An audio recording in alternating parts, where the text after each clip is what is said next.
안녕하세요. 자려고 누웠는데 갑자기 걸려온 전 여자친구 전화같이 그리운 채널. 하지만 가족이나 친구들은 절대 보면 안 된다고 말리는 채널. 기준모입니다. 저는 항상 여러분에게 그리움이고 싶습니다.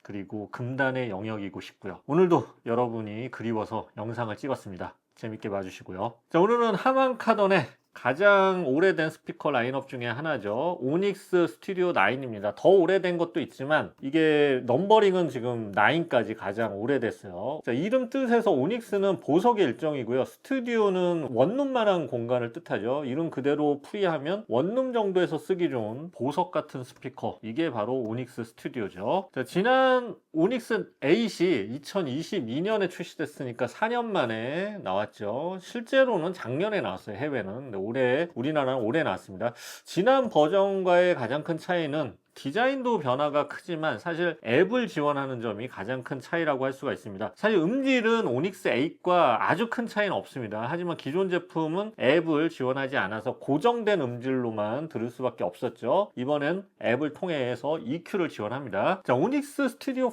9은 그럼 누구에게 필요할까요? 배터리가 탑재되어 있으니까 이것저것 옮기며 들을 수 있는데 방수 기능은 없으니까 여행용이나 또 캠핑용은 아니고요. 또 비교적 아주 저렴하거나 비싼 건 아니고 딱 중간 가격대 제품이지만 4.6인치의 큰 우퍼가 탑재되어 있어서 꽤 큰 음량과 깊은 저역을 제공합니다. 그리고 디자인이 아주 우아합니다. 만약 뱅앤올ufsen에서 이렇게 디자인하고 팔았으면 100만원 넘게 받았겠죠. 종합하면 집에서 이것저것 들고 다니며 듣기 좋은 저역 풍성하고 아름다운 그런 스피커죠. 자, 이 정도면 사실 리뷰가 끝났습니다. 바쁜 분들은 여기까지만 보시면 되고요. 다른 일 하세요.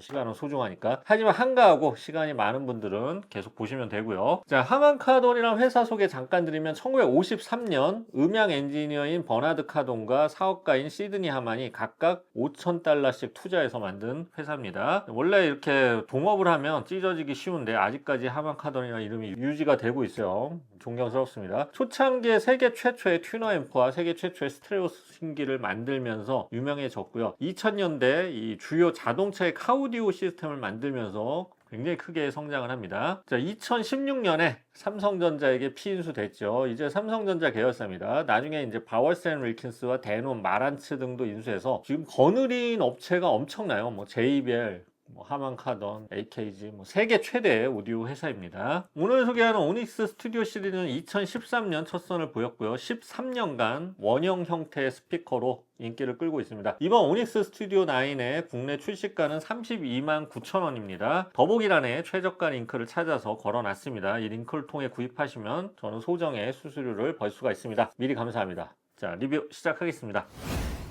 디자인을 보겠습니다. 지난 버전에서는 이제 토성 고리 같은 이런 두 개의 띠가 교차하는 그런 디자인이었는데 이제 그냥 원형 제품으로 좀 더 형태가 미니멀해졌습니다. 원 둘레 알루미늄 프레임이 있고요. 안쪽은 살짝 중간이 불룩하게 튀어나온 캔버스 패브릭 소재로 이루어져 있습니다. 자, 앞쪽에 상태 표시등이 반짝이고요. 깔끔한 로고도 붙어 있습니다. 색상은 두 가지고요. 요거는 밝은 색이죠. 아파트 같은데 잘 어울릴 것 같아요. 원지름은 28cm 정도고요. 무게는 약 3.33kg 정도입니다. 전작에 비해서 살짝 무게가 가벼워졌습니다. 자, 오닉스 스튜디오 9의 가장 큰 장점은 디자인인데요. 자, 원래 인테리어 고수들 보면 대부분의 가구들이 이제 우리 네모난 형태 가구가 많잖아요. 책장도 그렇고 TV도 그렇고. 그래서 각이 져 있기 때문에 소품은 원형이나 부드러운 유선형을 많이 선택한다고 해요. 그러면 조화가 맞는 거죠. 그래서 이런 스피커를 침실이나 거실에 놓으면 뭔가 좀 인테리어 고수 같은 느낌을 주게 되죠. 하지만 저는 이제 너무나 많은 스피커가 거실이나 방에 있기 때문에 조화가 깨진 지 오래입니다.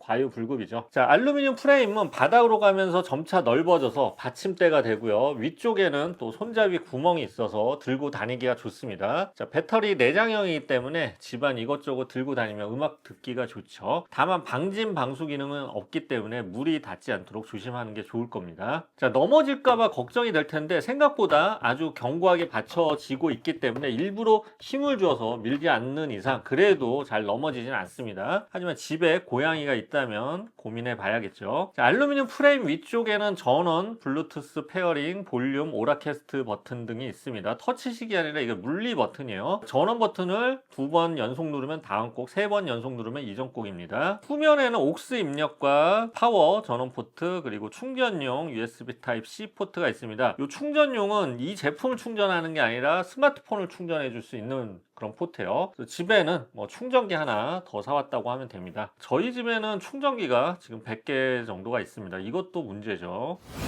Smooth like butter, like a criminal undercover. Don't pop like trouble. 영은 우릴 아프게 하지만 훌쩍 커버렸어. 함께한 기억처럼 널 보는 내 마음은 어느새 Your love was handmade for somebody like me. Come on now, follow my lead. I may be crazy.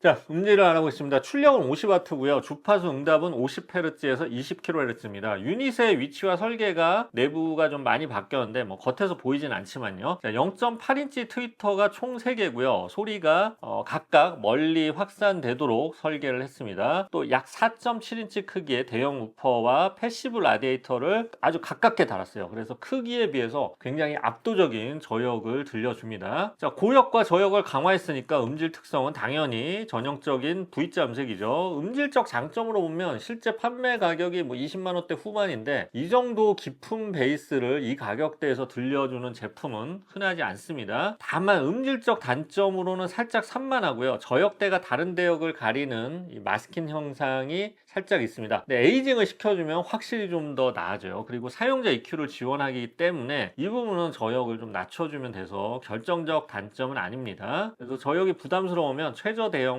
저 마이너스 3이나 마이너스 4까지 해줘도 딱 좋습니다. 사실 하만카돈 스피커들이 저역을 좀 풍성하게 튜닝하는 건 대부분 영화 보기 좋게 저역을 튜닝하기 때문이에요. 영화 감상용으로 좋습니다. 그래서 옥스 입력이 있는 거죠. 자, 360도 사운드는 아니지만 트위터를 3개를 달았고 2개의 트위터가 양옆으로 스테레오감을 확장시키도록 설계되어 있기 때문에 비교적 넓은 공간감을 가지고 있습니다. 자, 그래서 이게 음질적 특성을 보면 가까이서 듣는 제품은 아니에요. 그래서 살짝 멀리 떨어져서 들을 때 더 효과적이죠. 자, 비슷한 가격대 뭐 20만원 후반대에서 한 30만원 초반대 가격에서 비슷한 출력이나 크기 가진 제품을 찾으면 LG X붐이나 뭐 JBL 어센틱 200, 클립시 더 원 플러스 등이 있는데요. LG X붐은 40W 출력인데 대신에 이제 완전 방진 방수 등급으로 휴대성이 더 강화된 장점이 있고요. JBL 어센틱 200은 네트워크 플레이가 가능한 점이 장점이고 클립시 더 원 플러스도 출력은 60W예요. 근데 저역이 뭐랄까 더 풍성하고 더 편한 그런 저역을 가진 특성이 있죠. 대신 오닉스 스튜디오 9은 이 배터리가 달려있다는 거, 어센틱 200이나 클립시 더 원 플러스는 배터리가 없죠. LG X붐에 비해서는 아무래도 디자인이 좀 더 아름다운 장점이 있죠. 서로 장단점이 있으니까 잘 비교하고 구입하시면 될 것 같습니다. 디자인 점수를 제가 본다면 뭐 오닉스 스튜디오 9은 정말 이건 100점 주고 싶어요. 소재나 이런 형태나 아름다움, 굉장히 아름답고요. 음질은 뭐 80점 정도라고 생각하면 될 것 같습니다. 다만 EQ 조정을 통해서 조금 더 음질은 높여줄 수가 있어요. 자, 배터리는 4722mAh로 최대 8시간 사용 가능합니다. 제가 50% 정도의 볼륨으로 계속 틀어놔 봤는데 한 10시간 가까이 사용 가능했습니다. 일상적인 볼륨에서는 한 8시간, 그리고 한 70% 볼륨이다 그러면 한 6시간 정도 6시간, 7시간 정도 사용 가능할 것으로 보입니다. 자, 이번 제품의 가장 큰 특징은 앱 지원이죠. 4개 프리셋 EQ를 지원하고요. 사용자 또 7밴드 EQ를 제공합니다. 근데 그 외의 기능은 많지는 않아요. 그리고 2대를 사면 스테레오 페어로 즐길 수 있습니다.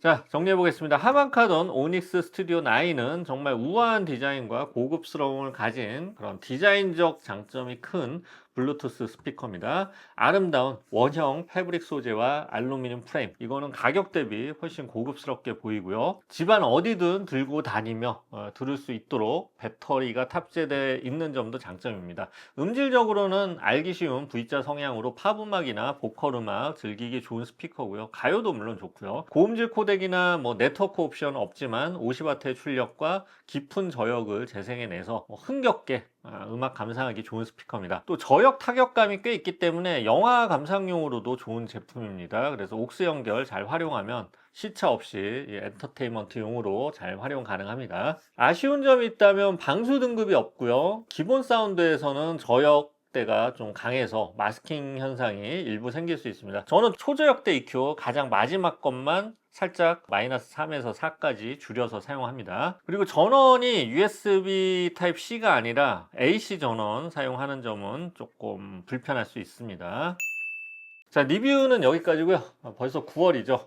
이제 음악의 계절입니다. 좋은 스피커, 반려 스피커라고 저는 칭하고 싶어요. 반려 스피커, 반려 이어폰, 반려 헤드폰 이런 거 잘 찾으셔서 음악 많이 들으시기 바랍니다. 여러분의 반려자를 찾는데 제가 도움이 되도록 노력하겠습니다. 지금까지 기준호였습니다. 감사합니다.